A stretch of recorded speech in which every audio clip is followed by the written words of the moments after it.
they think it is. Nicola says, no complaints to this. Love seeing the elderly having fun. It's almost as if people forget they need entertainment just as much as you and me. Others are saying, Miss Tracy says, getting old is compulsory. Growing up isn't. That's an optional. Karen says, what is it with the elderly and pole dancing? My local gym, she says, this isn't watching it, this is doing it. My local gym installed 2 poles a few months ago. It's always hogged by a flexible old lady. Must be the new trend for OAPs. But this is it, isn't it? It's we've had this idea, and I'm thinking, well, I'm 49. I'm going to be in a care home maybe in 40 years' time. If if all I suppose if all goes well. Am I going to suddenly only be interested in knitting and and countdown? I'm thinking I'll still have the same interests. You want to send in a bunch of semi-naked, rather physically active men to come and ride around in front of me? I'll probably be quite happy with that. Yeah, absolutely. And I would hate to think that when I'm old or older, and if I am in a care home, that someone else is sort of dictating to me what I might like based on my age. Whatever age you are, we all have individual tastes, and some people will love the idea of pole dancing, some people don't, and that doesn't matter what age you are, so there is just that we do have to have these expectations that old people suddenly have to have what we've officially decided are old people's interests.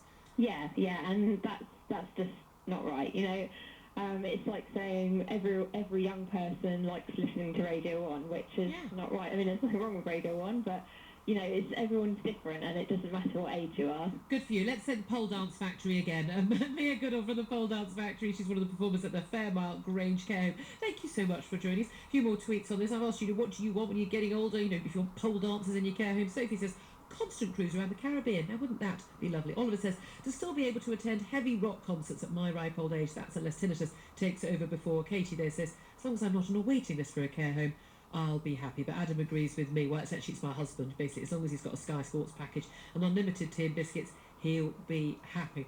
Well, let's talk about this with many more topics with Katie Perrier and Mike Graham, who just come into the studio. Tell us what's happening on your show. Very good morning to you. We've got loads going on. NHS is back in the news again. I mean, only yesterday we were told, shouldn't we give out 1 million more prescriptions? Today we find out, actually, they're killing loads of people because they're giving them the wrong prescription, or they're giving them the prescriptions to the pharmacists that they don't understand. All written by GPs like my mum in illegible handwriting. With illegible 237 million mistakes. This is just in the handing out of drugs. It's an extraordinary thing, and once again, I have to say this, I'm afraid, the NHS is not the kind of, great whited sepulchre that we think it is. But if you look at the many, many millions of patients who are dealt with on a daily basis, this is a tiny percentage. It is. Most of us make more of a higher rate of errors in... See, I've done them just now. Speak for yourself. We don't make mistakes on our show. Clearly I can't. But you haven't got a very good production team, though, to be honest. I mean, they can't even get you a bacon sandwich organised. But this is the point. If we make a mistake, someone doesn't die. Yeah, well, that's the thing.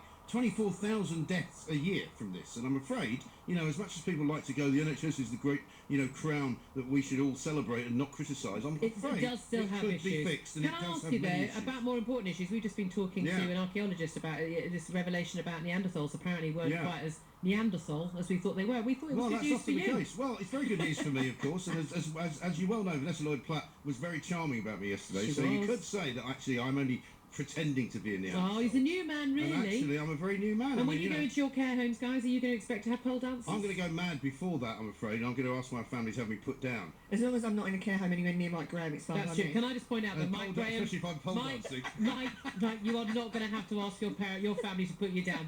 They'll be ready and waiting. Time's 9:57. It's time for me to go. I'm done not just for another day, but for another week. I'll be back 6:30 Monday morning, where we'll do it all again. Until then, brilliant 3 hours coming up with Mike Graham and Katie Perry. Do stay tuned. This is Talk Radio. Talk Radio. Digital debate for the UK. Pick up your phone and talk radio. We'll get you talking. I don't need a stylish new Toyota CHR because I hardly need parking sensors. I'm brilliant at parking because everyone will want to lift because it clashes with my tie. Eventually, you'll run out of excuses. The Toyota CHR. Only £229 a month with 0% APR representative. Search Toyota CHR.